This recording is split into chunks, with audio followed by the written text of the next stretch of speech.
Continuando con nuestro curso de cardiometabolismo translacional, en el tercer video de genética vamos a hablar de epigenética de las enfermedades complejas.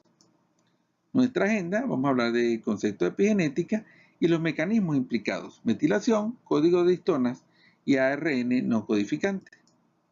Comencemos entonces diciendo que ha cambiado el concepto de cuándo se inician las enfermedades complejas. Ya sabemos que no es en la etapa adulta ni en la niñez, sino probablemente en la etapa fetal. Ya en los fetos se ha encontrado, desde el punto de vista histológico, la presencia de estrías grasas y el inicio de la placa de ateroma. Y es que en la etapa fetal, entonces, se produce la programación de los órganos y la acción de factores ambientales sobre órganos como el adipocito, el músculo, el hígado, el páncreas, el sistema cardiovascular y el cerebro va a determinar la aparición de enfermedades cardiometabólicas. Y entonces tenemos una ventana de oportunidad en la etapa fetal para poder prevenir el desarrollo de enfermedades cardiometabólicas en la adultez. Y estos cambios epigenéticos no solamente se transmiten de la madre al hijo. Esos cambios epigenéticos pueden ser transmitidos a generaciones subsiguientes por cambios en las células germinales. ¿Qué es genética y qué es epigenética? La genética viene siendo el hardware, la estructura de la computadora, la estructura mecánica de una computadora. Y la epigenética viene a constituir el software, es decir, el sistema operativo, lo que permite la lectura y el funcionamiento del sistema computacional. Para entender cómo funciona la epigenética, tenemos que recordar el concepto de nucleosoma. Nucleosoma es un ADN que da vueltas alrededor de unas proteínas llamadas histonas. Al estar firmemente atado el ADN a las histonas, se impide la lectura del material genético. El primer mecanismo epigenético se conoce como metilación y es un mecanismo que ocurre en el ADN. Entonces, es simplemente añadir un grupo metilo al ADN. Y ese añadir el grupo metilo impide la lectura del material genético. Decimos que la metilación del ADN es la principal modificación epigenética del genoma y regula aspectos fundamentales de su función. Es un mecanismo de silenciamiento génico con un evidente papel en la represión transcripcional.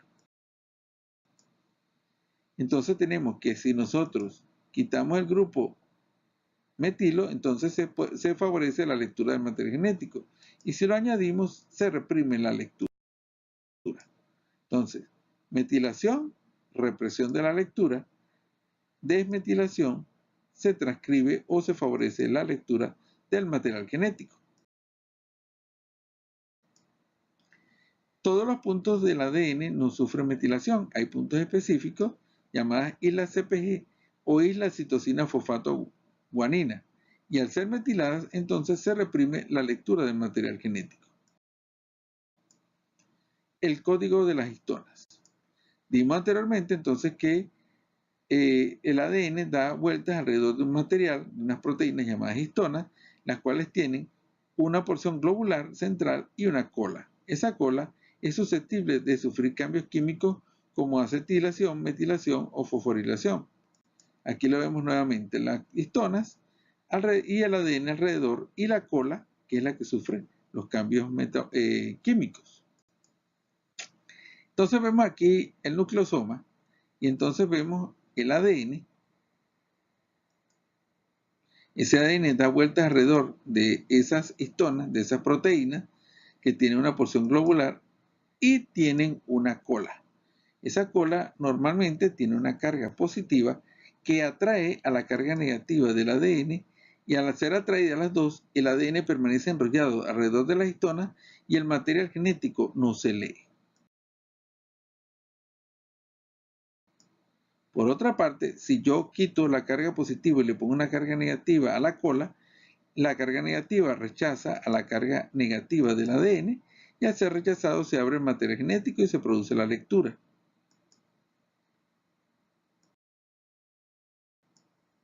Entonces, si el material genético permanece firmemente unido al ADN a las histonas, no hay lectura y se reprime entonces el proceso genético.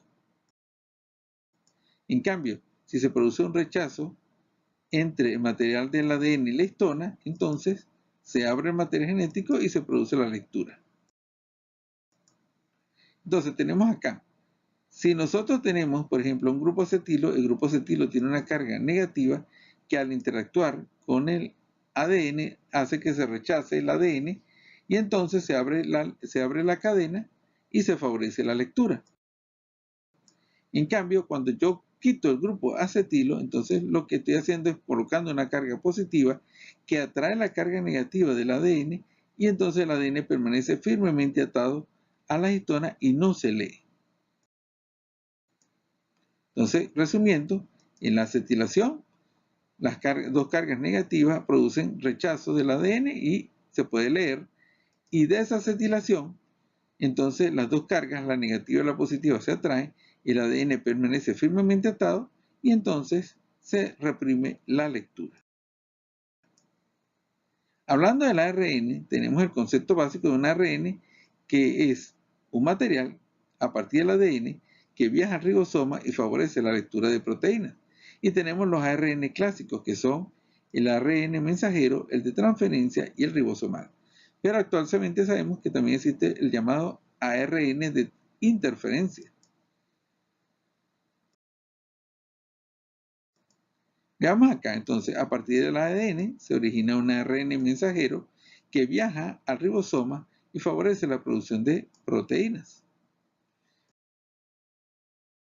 Pero en determinados procesos biológicos se puede originar lo que se llama un microRNA, que es un ARN que interfiere al unirse al RNA mensajero, entonces interfiere la lectura del material que iba a viajar al ribosoma y se bloquea la producción, por ejemplo, de una proteína. O en dado caso, lo que se hace es que ese RNA de interferencia bloquea la señal biológica. Y al bloquear la señal biológica, entonces no se producen proteínas o transportadores o cualquier tipo de material. Entonces, hay RNAs que funcionan en condiciones, por ejemplo, en el endotelio vascular, en condiciones normales, en la hematopoiesis y en la angiogénesis.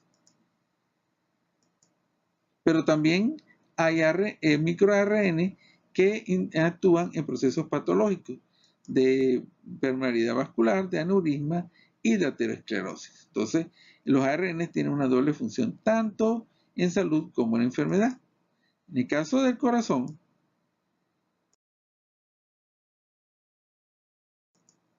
vemos entonces que hay microARN que funcionan, que son indispensables para el desarrollo normal del corazón, pero también hay microARN que funcionan en base al proceso de la hipertrofia y el daño cardiovascular. Entonces, los ARN de transferencia son mecanismos que actúan para encendido o apagado de señales biológicas, pueden actuar en procesos, vamos a decirlo así, fisiológicos o en procesos fisiopatológicos y probablemente constituyan un arma farmacológica para el futuro, así como lo que vimos, las armas farmacológicas que actúan en la cola de las histonas o en el ADN en su metilación. Todo ello forma parte del posible arsenal del futuro para el desarrollo de nuevas estrategias farmacológicas. Muchas gracias y los invitamos a seguir con nuestro curso de cardiometabolismo translacional y en la segunda parte vamos a hablar sobre inmunología.